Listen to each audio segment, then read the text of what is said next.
Hello everybody, it's a lovely day again today. Hope all is well with you. Now the story I have for you today is a story from the Bible, and it's a true story about trusting the words of Jesus. The story is called The 1 o'clock Miracle. So I wonder what happened at 1 o'clock. Let's have a look and find out.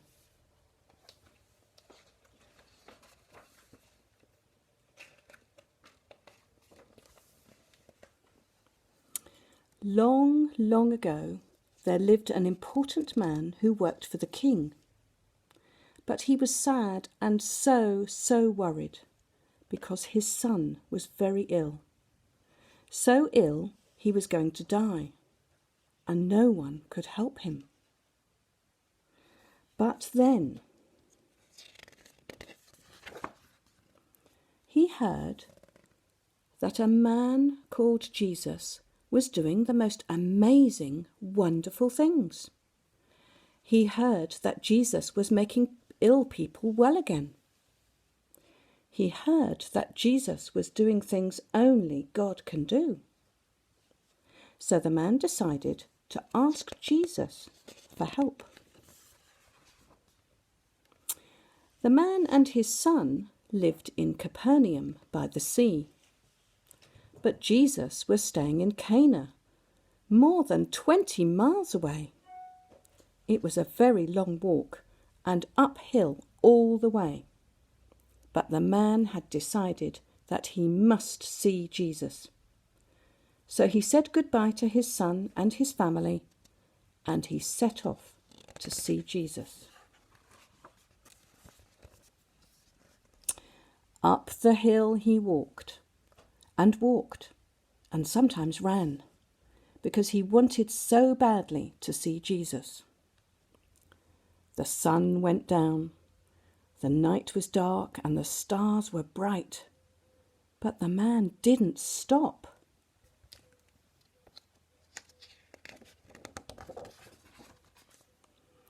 Huffing and puffing, he walked, and sometimes ran, hurrying to see Jesus.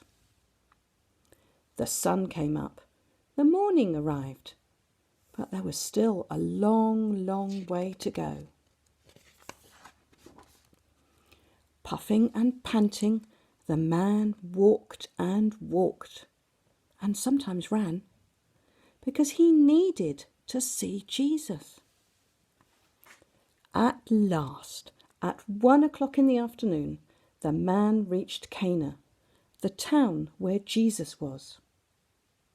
He had walked, and sometimes ran, and now, at last, he could see Jesus. "Please, sir," he said, "my son is dying.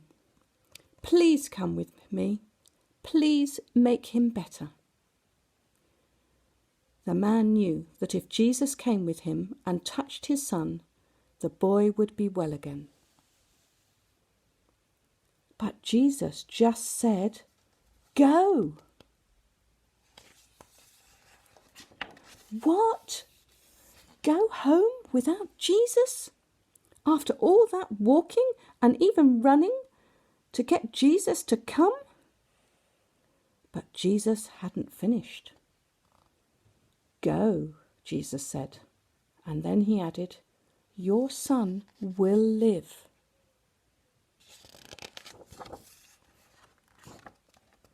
The man believed him. Jesus wasn't going to come to the man's home. He wasn't going to touch the boy to make him well. But the man still trusted that what Jesus said was true.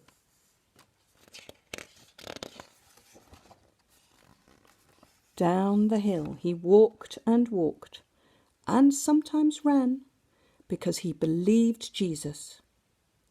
The sun went down, the night was dark, and the moon shone brightly.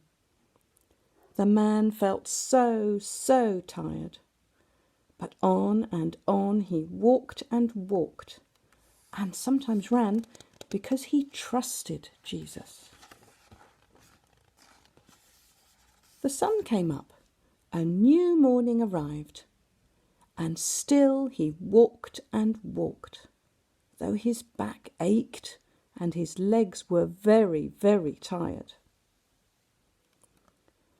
On he walked and sometimes ran, because he was sure Jesus would make his son well.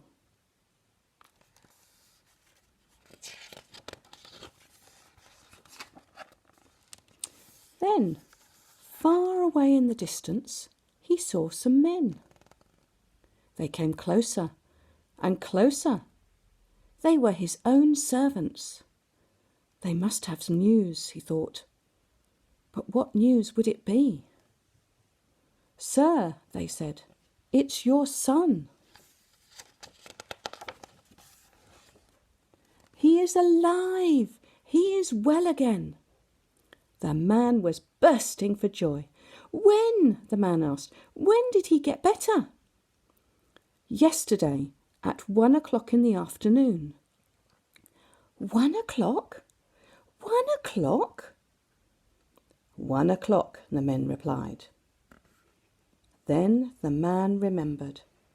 It was 1 o'clock when he saw Jesus. It was 1 o'clock when Jesus said his son would live. And it was 1 o'clock when his son got better.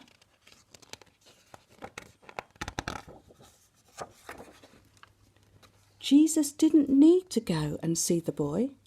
He didn't need to walk and walk. He didn't have to run. Jesus simply spoke. And just like that, the boy was better. Wow! Only Jesus could do that. And do you know why? Because Jesus is God's Son. Happy and smiling, the man walked home. And sometimes he ran to see his son again. Then he told his son and his family about Jesus and how Jesus could do things only God can do.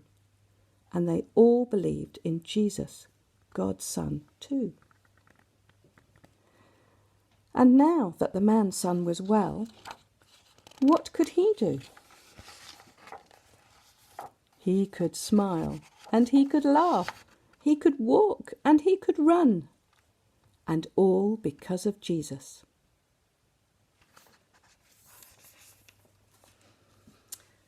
So you can find this story in the Bible because one of Jesus' friends wrote it down. The friend's name was John. So you can find the story in the book of John in the New Testament, the back bit of the Bible. Cheerio.